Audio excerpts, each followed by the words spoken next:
मौसम चल रहा था। आसमान में गहरे बादल छाए हुए थे। टुनटुनी चिड़िया डरी हुई एक पेड़ पर बैठी हुई थी, क्योंकि उसे भोजन की खोज करने भी जाना था। आसमान में गहरे बादल हैं, मैं जल्दी से जाती हूँ और जल्दी से अपना भोजन ढूंढ लूंगी, वापिस घर आ जाऊंगी जल्दी। ऐसा सोचकर टुनटुनी चिड़िया भोजन लेने कुछ दूर निकल जाती है। थोड़ी देर उड़ने के बाद उसे कुछ दाने एक पेड़ के पास पड़े मिल जाते हैं। वो जल्दी से जाकर वो गेहूं के दाने उठा लेती है। चिड़िया दाने लेकर लौटने ही वाली थी कि बारिश शुरू हो जाती है। हे भगवान, बारिश तो बहुत तेज है। ऐसी तेज बारिश में तो घर वापस जाना बहुत मुश्किल होगा। अब मैं क्या करूं, कहाँ जाऊं? टुनटुनी चिड़िया ऐसे सोच रही थी कि सामने एक पेड़ पर एक घर नजर आता है। फिर टुनटुनी चिड़िया उस घर की तरफ चली जाती है। टुनटुनी उस घर के दरवाजे पर दस्तक देती है। फिर बबली कबूतरी दरवाजा खोलती है। वो घर बबली कबूतरी का था। बहन मैं पड़ोस वाले जंगल से यहाँ भोजन लेने आई थी और फिर जोरदार बारिश शुरू हो गई। बहन, जब तक बारिश नहीं रुकती आप मुझे अपने घर में पनाह दे दो। बारिश रुकते ही मैं चली जाऊंगी।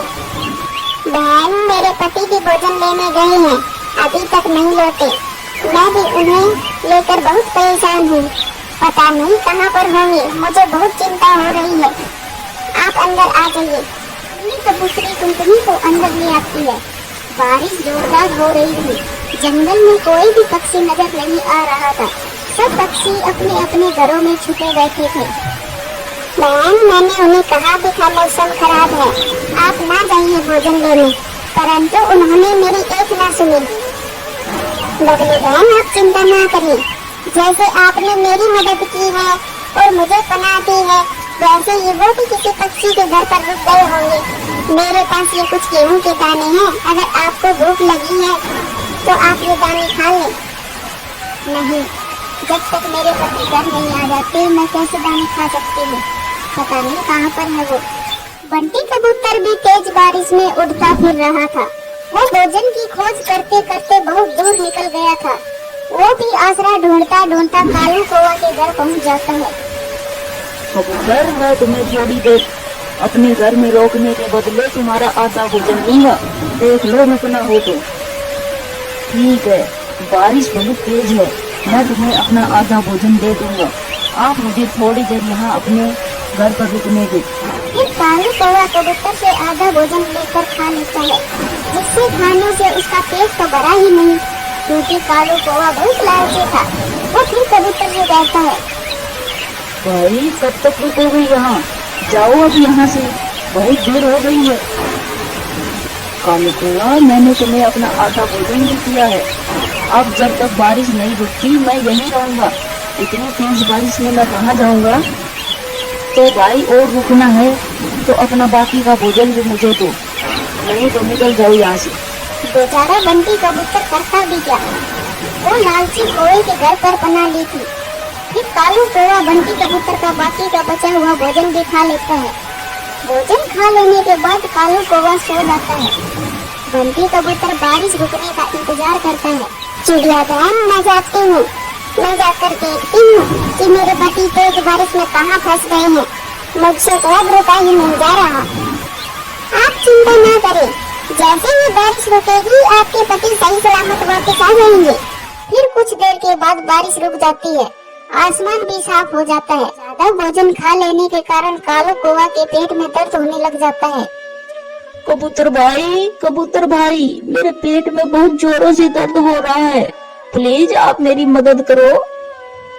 तुम्हारे जैसे लालची पक्षी मुसीबत में फंसे पक्षियों का फायदा उठाते हैं। अब बारिश रुक गई है, मैं तो अपने घर जा रहा हूँ, तुम देख लेना अपना। भाई प्लीज मुझे डॉक्टर के पास ले जाओ, ज्यादा भोजन खा लेने की वजह से दर्द हो रहा है, थोड़ी देर में आराम हो जाएगा। अब मेरे पास भोजन भी नहीं है, मैं जा रहा हूँ। ऐसा कहकर बंटी कबूतर वहाँ से चला जाता है। टुनटुनी भी बारिश रुक जाने के बाद अपने घर जाने ही वाली थी कि बंटी कबूतर भी आ जाता है। मुझे माफ कर दो बबली, मैं आज तुम्हारे लिए खाना नहीं ले पाया। उस लालची कालू कौवे ने अपने घर में रखने के बदले में मेरा सारा भोजन ही ले लिया। आज मैं बहुत शर्मिंदा हूँ। बंटी जी, आप सुरक्षित घर वापस आ गए। ये ही मेरे लिए बहुत है। मैं बहुत खुश हूँ। हम आज भूखे ही सो जाएंगे। एक दिन नहीं खाएंगे तो कुछ नहीं होगा। आप भूखे क्यों सोएंगे? आप मेरा ये आधा भोजन खा ले। अब तो बारिश भी रुक गई है, मैं कल और भोजन ढूंढ लूंगी। फिर टुनटुनी चिड़िया अपना आधा भोजन बंटी कबूतर को दे देती है। बारिश में पनाह देने के लिए धन्यवाद बोलकर वहाँ से चली जाती है।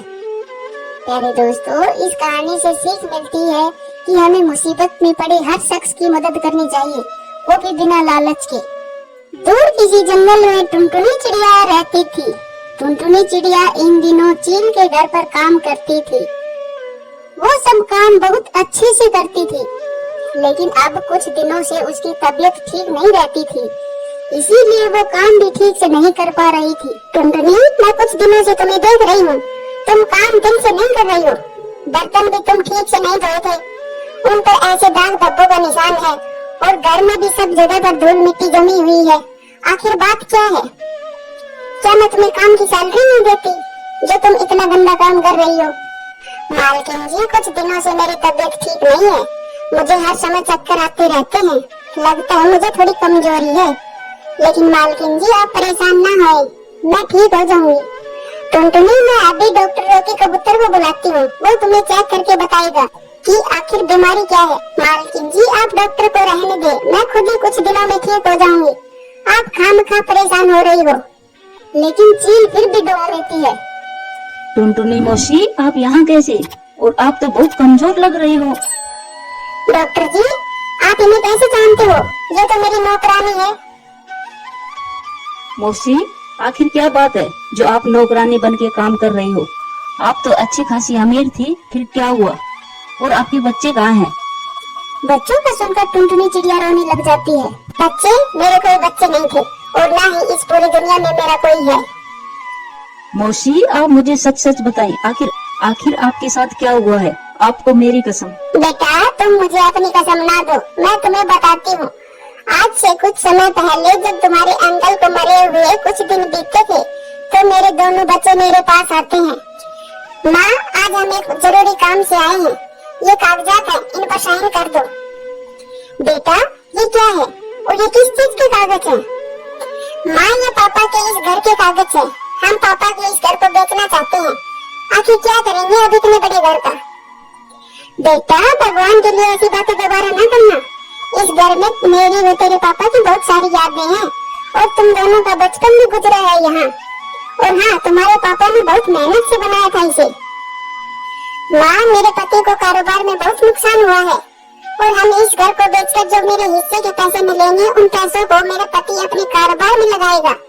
और अगर इस मौके पर पापा का घर हमारे काम नहीं आएगा तो फिर कब आएगा? माँ, मुझे भी अपने बच्चों को पढ़ाने के लिए दूसरे देश भेजना है, मुझे भी पैसों की बहुत जरूरत है। बेटा, तुम दोनों ने अपनी अपनी बात रख दी, लेकिन ये सोचा मैं कहाँ रहूंगी अगर ये घर बेच दिया तो? माँ, हमने तुम्हारा बंदोबस्त कर दिया है, हमने तुम्हारे लिए एक छोटा सा घर खरीद लिया है, अब तुम उस घर में ही रहोगी। माँ, अब जल्दी से साइन कर दो, हमारे बच्चे हमारा इंतजार कर रहे होंगे। रोकी बेटा, फिर मैंने अपने दिल पर पत्थर रखकर उन कागजात पर साइन कर दिए, और मेरे बच्चों ने पीछे मुड़कर एक बार भी नहीं देखा, और वो दोनों चले गए। उस एक कमरे के घर में मेरा दम घुटता था, और अपने पुराने दिनों को याद करके और ज्यादा परेशान होती थी। इसीलिए मैं काम करने के लिए निकल गई, और चील दीदी के पास मुझे नौकरी मिल गई। यहाँ पर मैं काम करती हूँ तो मुझे 2 वक्त की रोटी नसीब हो जाती है, और मेरा समय भी गुजर जाता है। मौसी, आप मेरे साथ चले मेरे घर, मैं आपको मेरे साथ ही रखूंगा। मुझे लगता है भगवान ने मेरी सुन ली। मेरी माँ के जाने के बाद मुझे एक और माँ मिल गई। नहीं रोकी बेटा, मैं तुम्हारे साथ नहीं रहूंगी। बेटा, मैं तुम्हारे ऊपर बोझ नहीं बनना चाहती। लेकिन मौसी, माँ कभी भी अपने बच्चों पर बोझ नहीं होती, और अगर आज मैं डॉक्टर बना हूँ तो सिर्फ आपकी वजह से। मुझे अच्छी तरह याद है जब मेरे पापा के जाने के बाद मैं अपनी माँ के साथ खड़ा था और आप हमारे पास आई थी। बहन जी, क्या हुआ? बहन, मेरा पति मर गया और मुझे मेरे पति के भाइयों ने घर से निकाल दिया। अब मेरा इस दुनिया में कोई नहीं है। मुझे ये समझ नहीं आ रहा कि मैं अपने छोटे से बच्चों को लेकर जाऊं कहाँ। बहन जी, आप मेरे साथ मेरे घर चलें। मौसी, आपने मुझे और मेरी माँ को भोजन भी दिया और साथ में कुछ पैसे भी दिए कि हम कुछ कारोबार कर सके। मौसी, मेरी माँ ने उन पैसों से व्यापार किया और उन्हें अच्छा मुनाफा हुआ। मौसी, आपकी वजह से मैं डॉक्टर बन पाया हूँ। अगर आप उस दिन हमारी मदद नहीं करती तो पता नहीं हमारा क्या होता। मैं आपके इस एहसान को कभी नहीं भूल सकता। आपको मेरे साथ मेरे घर पर चलना ही होगा। मैं आपको नौकरों वाला काम नहीं करने दे सकता। मौसी, आपको चलना ही होगा। टुनटुनी, तुमने इतने दुख अपने दिल में छुपाए हुए थे और कभी भी मुझे पता भी नहीं लगने दिया। मालकिन जी, आपका बहुत बहुत धन्यवाद। आपने मुझे अपने घर में नौकरी दी, 2 वक्त का खाना दिया। टुनटुनी, अगर मैंने कभी तुम्हें डांटा हो तो मुझे माफ कर देना। कोई बात नहीं मालकिन जी, आपकी डांट में भी प्यार होता था। मैं आपके एहसान को कभी नहीं भूलूंगी।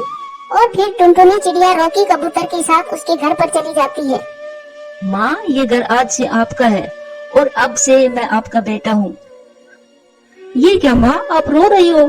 मैं कभी भी अपनी माँ की आंखों में आंसू नहीं देख सकता। रोकी बेटा, मैं इसलिए रो रही हूँ कि मेरी अपनी संतान ने मुझे बेसहारा कर दिया और एक तुम हो जिसने मुझे अपनी संतान से बढ़कर भी मान सम्मान दिया। माँ, आपके आ जाने से ये घर घर लग रहा है। मैं बहुत खुश हूँ। अगर भगवान ने मेरी एक माँ ले ली तो बदले में मुझे दूसरी माँ